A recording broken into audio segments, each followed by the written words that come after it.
1563 in the Habsburg Netherlands, also known as the 17 Provinces, looks like this. Its ruler at this time was a man called Philippe II, the King of Spain, who also ruled all of these territories across Europe. The 17 provinces were very wealthy, and so in Philippe's previous war with France had been taxed heavily, much to the annoyance of everyone there. Something that caused greater conflict was Philippe's religious policy enacted by Cardinal Antoine Perrenot de Granvelle. Granvelle brought with him the Spanish Inquisition, who sought to crack down on the increase in Protestantism in the south. This particular branch of Protestantism was Calvinism, named after its French leader Jean Calvin, whose views had spread from Switzerland through France and into the southern provinces. Granvelle wasn't well liked by the nobility of the 17 provinces, who were used to being able to run their own affairs. After some religious conflicts broke out, a group of nobles demanded that he be removed, which Philippe agreed to. The religious issues persisted as Calvinism began to grow. Many nobles argued for religious tolerance because they themselves harboured Calvinist beliefs or simply felt that it was the best way to ensure peace. The most notable of these nobles were William of Orange, also known as William the Silent, Lamoral, the Count of Egmont, and Philippe de Montmorency, the Count of Horn. In 1566, many nobles across the 17 provinces came together to agree on a petition which demanded a halt to the persecution of Calvinists for the governor of the Netherlands, Margaret of Parma. This petition was backed by Catholics and Protestants alike, since many felt that the persecutions would lead to rebellion and also that these matters were for local lords and not the King of Spain. Margaret agreed to temporarily halt the persecutions until she heard from King Philippe. This was supposed to secure peace, but instead it led to Calvinists openly worshipping outside of cities in what is called hedge preaching. This upset the Catholics, and so tensions rose, and it wasn't long before violence erupted. Many of these hedge preachers who travelled the countryside attempting to convert people and giving Protestant sermons denounced the use of images in the church as idolatry. In the south, many of those who listened to these sermons began to take action and started destroying images in churches, known as Iconoclasm. This violence, known as the Iconoclastic Fury, spread north, and the resulting violence shattered any chance of a lasting peace, and Margaret decided to crush any dissenters. The division saw Egmont and Horn side with the king, whereas William stood against them. Restoring order was fairly easy for the well-trained Catholic forces, who were reinforced in 1567 by 10,000 men led by Fernando Alvarez de Toledo, the Duke of Alba. Alba established the Council of Troubles to restore order and punish those who had rebelled. He had Horn and Egmont arrested and executed for their earlier proposal of religious toleration, whereas William managed to flee to the Holy Roman Empire. In 1568, William started a campaign of armed resistance against the Spanish rulers of the 17 provinces, thus beginning the Dutch Revolt in the 80 Years' War. William's campaign was fairly unsuccessful, with few notable victories or losses on land. On sea, however, his revolt was much more successful. He made great use of privateers, known as sea beggars, whom he tasked with raiding Spanish shipping in the ports along the coast. Alba, who was now the governor of the Netherlands, was not too concerned with William and much more with restoring Catholicism and increasing tax revenue for Spain. He did this by raising a new tax, the 10th penny, a 10% tax on all transactions, which upset literally everyone, particularly the merchant class. In France, their own Protestant rebels, called Huguenots, were gaining greater influence in the French court, and Alba was worried about an invasion. As such, he moved his army south, leaving some of the cities in the north completely undefended. The sea beggars, who had been kicked out of English ports by Elizabeth I in early 1572, took the ports of Brill and Vlissingen, which led to many of the towns in the province of Holland declaring themselves for the rebels. The notable exception was Amsterdam, which remained loyal to the Spanish crown and the Catholic Church. The province of Zeeland also sided with the rebels, whom were now centred at the city of Dordrecht. It was here the rebels met and declared William both stadtholder of Holland and the leader of the rebellion. Alba counterattacked in late 1572, and it was after his troops retook the city of Naarden here that they slaughtered its entire population. The Spanish were successful early on, but their advance slowed, and in 1573 Alba was replaced by Louis de Requesens. Spain's primary issue here was money, specifically the lack of it. Spain had recently declared bankruptcy, and so Requesens couldn't fund his troops, and so they mutinied, sacking the town of Antwerp in what is known as the Spanish Fury. This turned pretty much everyone, Catholic and Protestant, against the Spanish army. Requesens died in 1576, achieving little, and Spanish troops were still rioting up and down the country. The Spanish soldiers currently setting fire to everything made everyone in the 17 provinces nervous, and so they came to a compromise. This compromise, called the Pacification of Ghent, created a defensive alliance against the rioting Spanish soldiers, but was not a call for independence from Spain. The next year, William of Orange returned to the Netherlands and was welcomed as a hero. He wasn't the only one who had made their way to the 17 provinces though. John of Austria, Requesens' replacement as governor, was now there too. John, of Battle of Lepanto fame, took the liberty of dying the next year and was succeeded as governor by Alejandro Farnesio.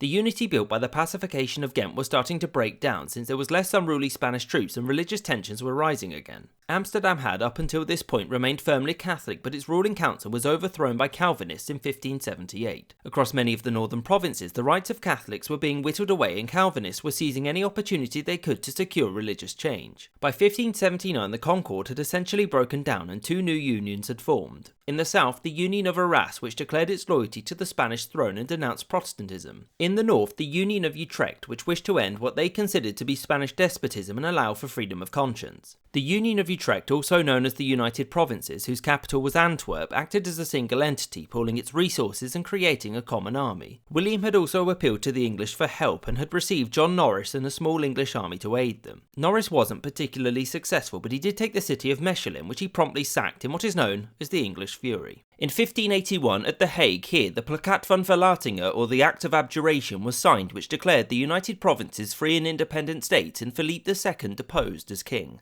William then invited Francis, the Duke of Anjou, the brother and heir of the French king and a Catholic, to become sovereign of the Netherlands. Most of the provinces basically ignored him because he had no real power, and some refused to acknowledge him at all, like Antwerp. Anjou attempted to take Antwerp by deceit in 1583, but his men were massacred in what is known as the French Fury, and so he fled to France. This wasn't ideal for William, but things would get better for him the next year, and by better I mean worse, because he was assassinated by gunshot. How modern. So over the previous few years the war had turned in Spain's favour because Farnesio, who became the Duke of Parma in 1585, was a talented general. By 1584 he had recaptured this territory, and the next year he captured the United Provinces' capital of Antwerp, and in the wake of this 100,000 Calvinists fled to the north. This left Amsterdam as the first city of the United Provinces and the capital of resistance against Spain. In the immediate aftermath of William's death, the leadership of the United Provinces was somewhat troubled.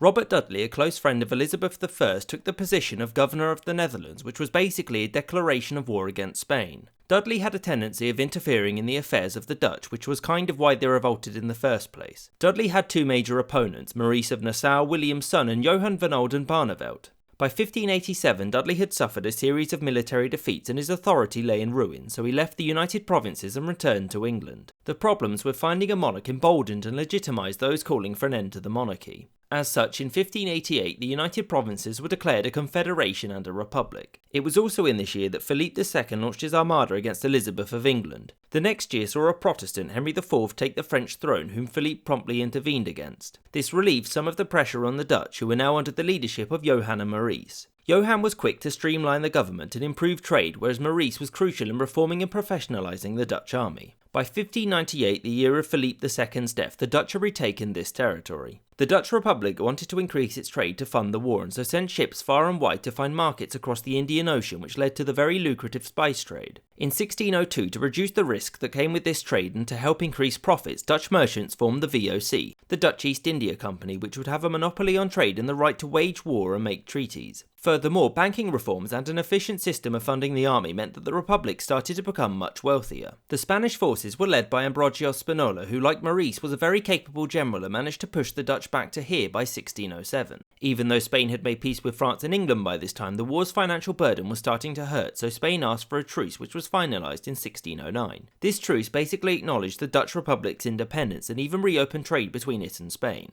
Its valuable spice trade combined with its near dominance of the Baltic Sea trade meant that without the financial burdens of war, the Dutch became rich. Very rich. This was aided by the educated and skilled Calvinists who fled north in the previous decades, bringing valuable trade and manufacturing expertise with them. With peace established, only one major issue remained: religion. Both Catholics and Protestants had fought against the Spanish, but Catholics found themselves quickly sidelined. The main religious division was between the Calvinists and the Remonstrants. The Remonstrants were led by Oldenbarnevelt and a man called Hugo Grotius, and when anti-Remonstrant riots broke out in Holland, they raised troops to crush it. This was seen as a step too far, and so Maurice had them arrested, Grotius was imprisoned, and Oldenbarnevelt was beheaded in 1619. The truce was only meant to last 12 years and wasn't renewed, meaning war broke out again in 1621. This soon became part of the broader 30 Years' War, and it ended with Spain finally acknowledging the Dutch Republic's independence in 1648. For Spain, the most powerful state in the world at this time, losing to the Dutch was a great embarrassment, and the Dutch Revolt is seen by some as the beginning of its decline. For the Dutch, it was only the beginning of their complicated and often bumpy rise to prominence, a prominence which would attract many jealous enemies and require the new republic to fight continuously for its independence for many centuries to come. Perhaps one of the greatest legacies of the Dutch Revolt is that a major European power was now a republic, an idea that would have a profound effect on the rest of global history.